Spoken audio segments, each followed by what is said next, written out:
Hello everyone, my name is Ranjithkumar Ravichandran.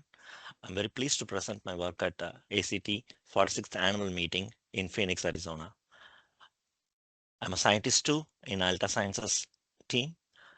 In recent years, the use of miniature swine models as an alternative to large animals in biomedical research has grown significantly. Their physiological similarity to human makes them particularly valuable for drug toxicity testing. Among these, Sinclair's miniature swine is an especially attractive manageable size animal model, which is well characterized by genetics and also comparable to immune system of human. However, despite this expanding use, there is limited data on immunophenotyping in Sinclair miniature swines. As these models are increasingly used in clinical science, there's a need to evaluate immunomodulation effectively by immunophenotyping. Flow cytometry is a key tool to assessing immune cell populations, but data in Sinclair miniature swine is limited. So our work here addresses this gap by developing and validating an immunophenotyping method suitable for both GLP and non-GLP studies. So the aim of the study is to develop and validate a flow cytometry panel to assess major immune cell populations in Sinclair miniature swine.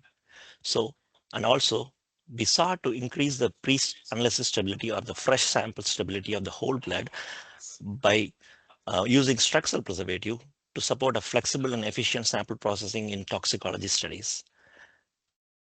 So to accomplish this, what we did is we collected the porcine whole blood sample and stabilized them using structural preservative. And the samples were processed as per standard flow cytometry protocols. And then we assessed T cells, B cells, and NK cells.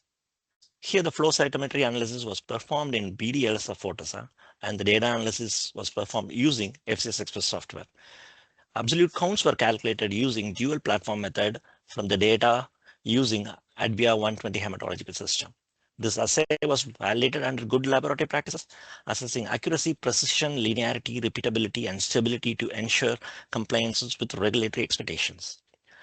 As you can see, we compared the immune cell profiles of Sinclair and Gordigan miniature swines. Interestingly, the Sinclair swine showed a similar immune distribution between 3 months and 6 months old animals, indicating a stable immunophenotyping during the early development. In contrast, Gordigan swines exhibited higher levels of gamma delta T cells, suggesting the strain-specific differences in immune composition.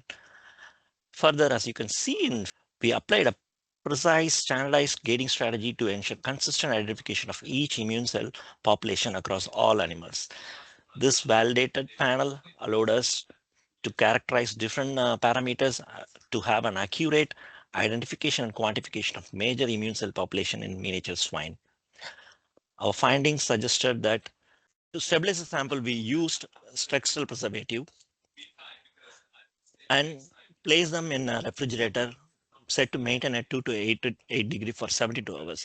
Our analysis showed that these immunophenotyping does not change up to 71 hours without compromising the data quality. This extended stability provides greater flexibility in scheduling and supporting batch processing of samples, which is especially valuable in larger toxicology studies. In conclusion, this validated flow cytometry panel is suitable for supporting GLP studies, enabling them reporting both relative frequencies and also absolute counts of T cells, B cells, and NK cells. This work further provides a reliable immunophenotyping platform for toxicology testing in miniature swine, supporting the growing use of this model in biomedical research. Our validated flow cytometry panel provides a robust and reproducible platform for immunotyping in Sinclair miniature swine. If you're watching this video before the conference, please come visit me at poster P517. And if you're interested in learning more about this panel or its application, feel free to reach out to our Altasciences team. Thank you.